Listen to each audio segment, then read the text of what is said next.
ಉಪಸಮರ ಸನಿಹದಲ್ಲಿ ಬಾಗಲಕೋಟೆ ಉದ್ವಿಗ್ನ ಆಗಿ ಹೋಗಿದೆ. ಶಿವಾಜಿ ಜಯಂತಿ ಮೆರವಣಿಗೆ ವೇಳೆ ಕಲ್ಲು ತೂರಾಟ ನಡೆದಿರುವಂಥದ್ದು. ಪಂಕಾ ಮಸೀದಿಯ ಬಳಿಯೇ ಕಿಡಿಗೇಡಿಗಳು ಅಟ್ಟಹಾಸವನ್ನ ಮೆರೆದಿದ್ದಾರೆ. ಶೋಭಾಯಾತ್ರೆ ಮೇಲೆ ಕಿಡಿಗೇಡಿಗಳು ಕಲ್ಲು ತೂರಾಟವನ್ನ ಮಾಡಿದ್ದಾರೆ. ಬಾಗಲಕೋಟೆ ಎಸ್ಪಿ ಸಿದ್ಧಾರ್ಥ ಆಗಮಿಸಿದ್ದಾರೆ ಸ್ಥಳಕ್ಕೆ. ಪಂಕಾ ಅನ್ನುವಂತಹ ಮಸೀದಿಯ ಬಳಿಯೇ ಆಗಿರುವಂತಹ ದುರ್ಘಟನೆ. ಶೋಭಾಯಾತ್ರೆ ಸಂದರ್ಭದಲ್ಲಿ ಕಿಡಿಗೇಡಿಗಳು ಕಲ್ಲು ತೂರಾಟವನ್ನ ನಡೆಸಿರುವಂಥದ್ದು. ಬಾಗಲಕೋಟೆ ಎಸ್ಪಿ ಸಿದ್ಧಾರ್ಥ ಗೋಯಲ್ಗೆ ಗಾಯ ಕೂಡ ಆಗಿದೆ. ಅಲ್ಲಿ ಆಗಮಿಸಿದಂತಹ ಸಂದರ್ಭದಲ್ಲಿ ಈಗ ಕಿಡಿಗೇಡಿಗಳ ಬಂಧನ ಮಾಡಬೇಕು ಅಂತ ಹೇಳ್ಬಿಟ್ಟು ಹಿಂದೂ ಸಂಘಟನೆಗಳು ಒತ್ತಾಯವನ್ನು ಕೂಡ ಮಾಡ್ತಾ ಇದ್ದಾರೆ. ಬಿಗಿ ಭದ್ರತೆ ಕೂಡ ಆಯೋಜನೆ ಮಾಡಲಾಗಿತ್ತು. ಆದರೂ ಕೂಡ ಅದರ ನಡುವೆಯೂ ಕೂಡ ಮಧ್ಯರಾತ್ರಿಯಿಂದಲೇ 3 ಕಡೆ ನಿಷೇಧಾಜ್ಞೆ ಜಾರಿ ಇತ್ತು. ಬಾಗಲಕೋಟೆ ನವನಗರ ವಿದ್ಯಾಗಿರಿಯಲ್ಲಿ 144 ಸೆಕ್ಷನ್ ಜಾರಿಯಾಗಿದೆ. 4 ಮಂದಿಗಿಂತ ಹೆಚ್ಚು ಜನ ಗುಂಪನ್ನ ಸೇರುವಂತೆ ಇಲ್ಲ ಅಂತ ಹೇಳ್ಬಿಟ್ಟು ಎಷ್ಟೇ ಬಿಗಿ ಭದ್ರತೆ ಇದ್ರೂ ಕಟ್ಟುನಿಟ್ಟಿನ ಕ್ರಮಗಳನ್ನು ತೆಗೆದುಕೊಂಡ್ರೂ ಕೂಡ ಈ ರೀತಿಯಾಗಿ ಕಿಡಿಗೇಡಿಗಳು ಕಲ್ಲು ತೂರಾಟವನ್ನು ನಡೆಸುವಂತಹ ಸನ್ನಿವೇಶಗಳು ಘಟನೆಗಳು ನಿಲ್ತಾನೇ ಇಲ್ಲ. ಬಾಗಲಕೋಟೆ ಉದ್ವಿಗ್ನ ಪರಿಸ್ಥಿತಿ ಉಂಟಾಗಿರುವಂಥದ್ದು. ಅಲ್ಲಿ ಶಿವಾಜಿ ಜಯಂತಿ ಮೆರವಣಿಗೆಯ ಸಂದರ್ಭದಲ್ಲಿ ಆಗಿರುವಂತಹ ಕಲ್ಲು ತೂರಾಟ ಪಂಕಾ ಅನ್ನುವಂತಹ ಮಸೀದಿಯ ಬಳಿಯೇ ಆಗಿದೆ. ಕಿಡಿಗೇಡಿಗಳು ಅಟ್ಟಹಾಸವನ್ನ ಮೆರೆದಿದ್ದಾರೆ ಶೋಭಾಯಾತ್ರೆಯ ಮೇಲೆ. ಬಾಗಲಕೋಟೆ ಎಸ್ಪಿ ಸಿದ್ಧಾರ್ಥ ಅವರಿಗೂ ಕೂಡ ಗಾಯಗಳಾಗಿದೆ. ಈಗ ಆಗಮಿಸಿರ್ತಾರೆ. ಪರಿಸ್ಥಿತಿಯನ್ನ ತಿಳಿಗೊಳಿಸುವಂತಹ ಕಾರ್ಯಕ್ಕೆ ಮುಂದಾದಂತಹ ಸಂದರ್ಭದಲ್ಲಿ ಅವ್ರಿಗೂ ಕೂಡ ಗಾಯಗಳಾಗಿರುವಂತಹ ಮಾಹಿತಿ ಸಿಗ್ತಾ ಇರುವಂಥದ್ದು. ಬಾಗಲಕೋಟೆ ನವನಗರ ವಿದ್ಯಾಗಿರಿಯಲ್ಲಿ ಸದ್ಯಕ್ಕೆ 144 ಸೆಕ್ಷನ್ ಜಾರಿಯಾಗಿದೆ. 4 ಮಂದಿಗಿಂತ ಹೆಚ್ಚು ಜನ ಗುಂಪನ್ನ ಸೇರೋ ಹಾಗೆ ಇಲ್ಲ ಅಂತ ಹೇಳ್ಬಿಟ್ಟು ವಾರ್ನಿಂಗ್ ಅನ್ನು ಕೂಡ ಕೊಡಲಾಗಿದೆ. ಸೊ ನೋಡ್ತಾ ಇರ್ಬೋದು ಯಾವ ರೀತಿಯಾಗಿ ಒಂದು ಜನಸಂದಣಿ ಇದೆ ಅಂತ ಹೇಳ್ಬಿಟ್ಟು. ಶೋಭಾಯಾತ್ರೆ ನೆರವೇರ್ತಾ ಇರುತ್ತೆ. ಶಿವಾಜಿ ಜಯಂತಿಯ ಮೆರವಣಿಗೆಯ ಸಂದರ್ಭದಲ್ಲಿ ಆಗಿರುವಂತಹ ಕಲ್ಲು ತೂರಾಟ. ಈಗ ಹಿಂದೂ ಸಂಘಟನೆಗಳು ಕಿಡಿಗೇಡಿಗಳನ್ನ ಬಂಧನ ಮಾಡಬೇಕು ಅಂತ ಹೇಳ್ಬಿಟ್ಟು ಪಟ್ಟನ್ನು ಹಿಡಿದಿದ್ದಾರೆ. ಬಾಗಲಕೋಟೆ ಎಸ್ಪಿ ಸಿದ್ಧಾರ್ಥ ಗೋಯಲ್ಗೂ ಕೂಡ ಗಾಯಗಳಾಗಿದೆ. ಆ ಸಂದರ್ಭದಲ್ಲಿ ಯಾಕೆ ಈಗ ಮಾಡ್ತಾರೆ? ಅಟ್ಲೀಸ್ಟ್ ಭಯ ಇರೋದಿಲ್ವಾ? ಎಲ್ಲ ಕಡೆ CCTV ಕ್ಯಾಮ್ರಾಗಳನ್ನು ಅಳವಡಿಕೆ ಮಾಡಿರ್ತಾರೆ. ಆದರೂ ಕೂಡ ಈ ರೀತಿಯಾಗಿ ಕಲ್ಲು ತೂರಾಟವನ್ನು ಮಾಡುವಂತಹ ಕೆಲಸಕ್ಕೆ ಯಾಕೆ ಮುಂದಾಗ್ತಾರೋ ನಿಜಕ್ಕೂ ಗೊತ್ತಿಲ್ಲ. ಮಧ್ಯರಾತ್ರಿಯಿಂದಲೇ 3 ಕಡೆ ನಿಷೇಧಾಜ್ಞೆ ಕೂಡ ಹೊರಡಿಸಲಾಗಿದೆ. 144 ಸೆಕ್ಷನ್ ಜಾರಿಯಾಗಿರುವಂಥದ್ದು.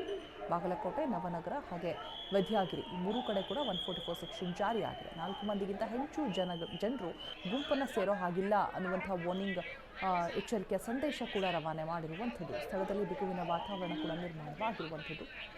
ಶಿವಾಜಿ ಜಯಂತಿ ಸಂದರ್ಭದಲ್ಲಿ ಆಗಿರುವಂತಹ ಕಲ್ಲು ತೂರಾಟ ಬಾಗಲಕೋಟೆಯಲ್ಲಿ ಉದ್ವಿಗ್ನ ಪರಿಸ್ಥಿತಿ ಉಂಟಾಗಿದೆ. ಮೆರವಣಿಗೆಯ ಸಂದರ್ಭದಲ್ಲಿ ಆಗಿರುವಂತಹ ಅವಘಡ.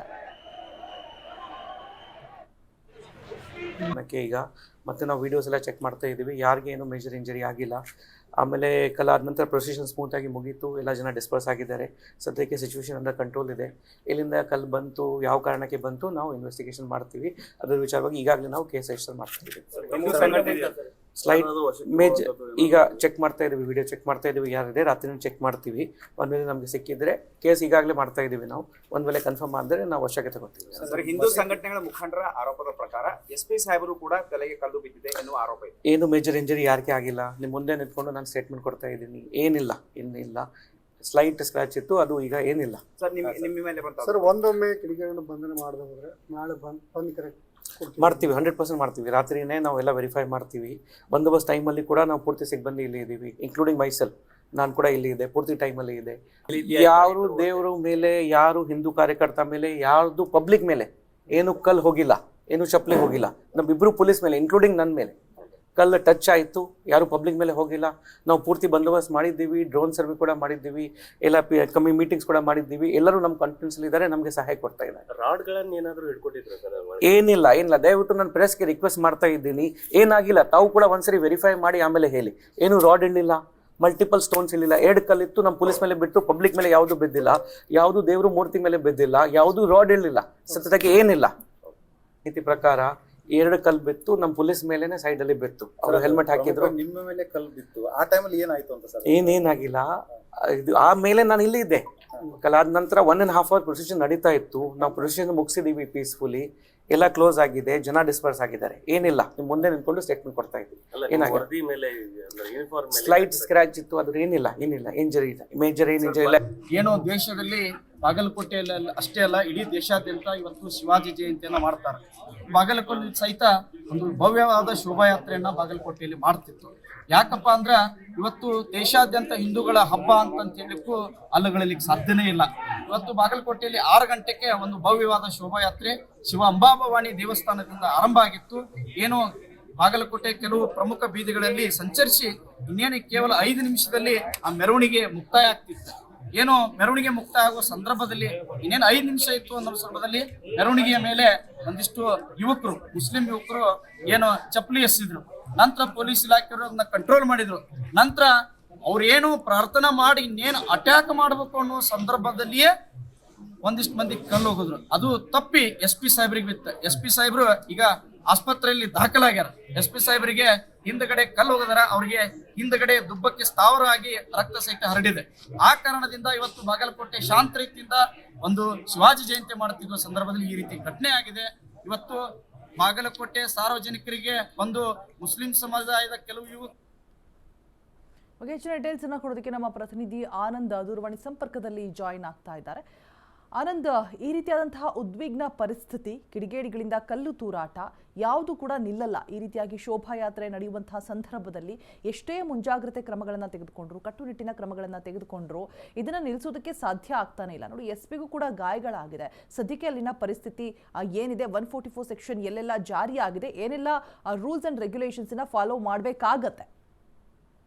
ರೋಜಾ, ಏನು ಅಂದ್ರೆ ಬಾಗಲಕೋಟೆಯ ನಗರದಲ್ಲಿ ಕಳೆದ ದಿನ ರಾತ್ರಿ ಸಮಯದಲ್ಲಿ ಒಂದು ಗಲಾಟೆ ಆಗಿದೆ. ಗಲಾಟೆ ಆಗಿದ್ದ ಹಿನ್ನೆಲೆಯಲ್ಲಿ ಒಂದು ಪ್ರಕ್ಷುಬ್ಧ ವಾತಾವರಣ ನಿರ್ಮಾಣವಾಗಿದೆ ಅಂತ ಹೇಳಬಹುದು. ಯಾಕೆಂದ್ರೆ ಶಿವಾಜಿ ಮಹಾರಾಜರ ಜಯಂತಿ ಹಿನ್ನೆಲೆಯಲ್ಲಿ ಒಂದು ಶೋಭಾಯಾತ್ರೆಯ ಮೆರವಣಿಗೆ ಹಮ್ಮಿಕೊಳ್ಳಲಾಗಿತ್ತು. ಅದು ಬಾಗಲಕೋಟೆ ನಗರದ ಒಂದು ಕಿಲ್ಲಾ ಪ್ರದೇಶ ಇದೆ. ಆ ಕಿಲ್ಲಾ ಪ್ರದೇಶದಿಂದ ಪ್ರಾರಂಭವಾದ ಮೆರವಣಿಗೆ ಪ್ರಮುಖ ರಸ್ತೆಯ ಮೂಲಕ ಸಂಚರಿಸುತ್ತಾ ಬಸವೇಶ್ವರ ವೃತ್ತದ ಮೂಲಕ ಹಾಯ್ದು ಆ ಪಕ್ಕಾ ಮಸೀದಿ ಅಂತ ಒಂದು ಅಲ್ಲಿ ವಿವಾದಿತ ಸ್ಥಳ ಇದೆ. ಆ ಸ್ಥಳದ ಮುಂದೆ ಹಾಯ್ದು ಹೋಗುತ್ತಿರುವಾಗ ಈ ಗಲಾಟೆ ಆಗಿದೆ. ಅಂದ್ರೆ ಅಲ್ಲಿ ಮಸೀದಿಯಿಂದ ಕಲ್ಲು ತೂರಾಟ ಆಗಿದೆ ಅಂತ ಹೇಳಿ ಹಿಂದೂ ಮುಖಂಡರು ಒಂದು ಆರೋಪ ಮಾಡಿದ್ದಾರೆ. ಈ ಸಂದರ್ಭದಲ್ಲಿ ಏನು ಪೊಲೀಸರಿಗೂ ಮೇಲೆ ಬಿದ್ದಿದೆ, 2 ಪೊಲೀಸರಿಗೂ ಮತ್ತು SP ಮೇಲೆ ಆ ಕಲ್ಲು ಬಿದ್ದಿದೆ. ಆದ್ರೆ ಯಾವುದೇ ಪ್ರಮಾಣದ ದೊಡ್ಡ ಏನು ಹಾನಿ ಆಗಿಲ್ಲ. ಹೀಗಾಗಿ ಅದು ಸ್ಥಳಕ್ಕೆ ಪೊಲೀಸರು ಬಂದು ಶಾಂತಿ ನೆಲೆಸುವಂತೆ ಮುಂಜಾಗ್ರತಾ ಕ್ರಮ ತೆಗೆದುಕೊಂಡಿದ್ದಾರೆ. ಈ ಮಧ್ಯೆ ಕಿಡಿಗೇಡಿಗಳು ಒಂದು ತರಕಾರಿ ಮಾರಾಟ ಮಾಡುವಂತ ಬಂಡಿಗೆ ಸಹ ಒಂದು ಬೆಂಕಿ ಹಚ್ಚಿದ್ದಾರೆ. ಇದರಿಂದ ಬಿಗುವಿನ ವಾತಾವರಣ ನಿರ್ಮಾಣ ಆಗಿತ್ತು. ಸ್ಥಳಕ್ಕೆ ಪೊಲೀಸರು ಮತ್ತು ಏನು SP ಸೇರಿದಂತೆ ಎಲ್ಲರೂ ಮುಖ ಮೂಡಿ ಪರಿಸ್ಥಿತಿ ತಿಳಿಗೊಳಿಸಿದ್ದಾರೆ. ಇಂದು ಅಂದ್ರೆ ಫೆಬ್ರವರಿ 19ರಿಂದ ಫೆಬ್ರವರಿ 24ರವರೆಗೆ ಅಂದ್ರೆ 5 ದಿನಗಳ ಕಾಲ ಬಾಗಲಕೋಟೆ, ವಿದ್ಯಾಗಿರಿ, ನವನಗರಲ್ಲಿ ನಿಷೇಧಾಜ್ಞೆ ಜಾರಿ ಮಾಡಲಾಗಿದೆ.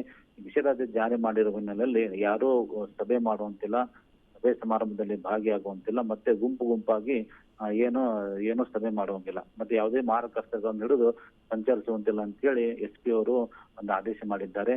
ಮತ್ತೆ ಇನ್ನೇನು ಮುಖಂಡರು ಸಹ ಒಂದು ಒತ್ತಾಯ ಮಾಡಿದ್ದಾರೆ. ಯಾರು ತಪ್ಪಿಸ್ತಿದ್ದಾರೆ ಅವ್ರ ಮೇಲೆ ಸೂಕ್ತ ಕ್ರಮ ತೆಗೆದುಕೊಳ್ಬೇಕು, ಇಲ್ಲವಾದರೆ ನಾವು ನಾಳೆ ಅಥವಾ ನಾಡಿದ್ದು ಬಾಗಲಕೋಟೆ ಬಂದ್ ಕರೆ ನೀಡ್ತೀವಿ ಅಂತ ಹೇಳಿದ್ದಾರೆ.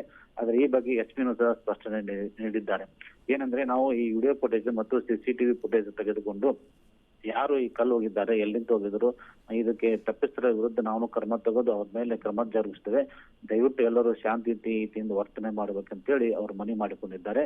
ಈಗ ಮುಂದೆ ಈ ಸದ್ಯ ಬೂದಿ ಮುಚ್ಚಿದ ಕೆಂಡ ಅಂತ ಇದ್ರು ಸಹ ಮುಂದೆ ಯಾವ ತರ ಇದು ಪರಿಣಾಮ ತೆಗೆದುಕೊಳ್ಳುತ್ತೆ ಎಂಬುದನ್ನು ಕಾಯ್ದು ನೋಡಬೇಕಾಗಿದೆ. Roja. All right, thank you Anand ತಮ್ಮೆಲ್ಲ ಡೀಟೇಲ್ಸ್ಗಾಗಿ.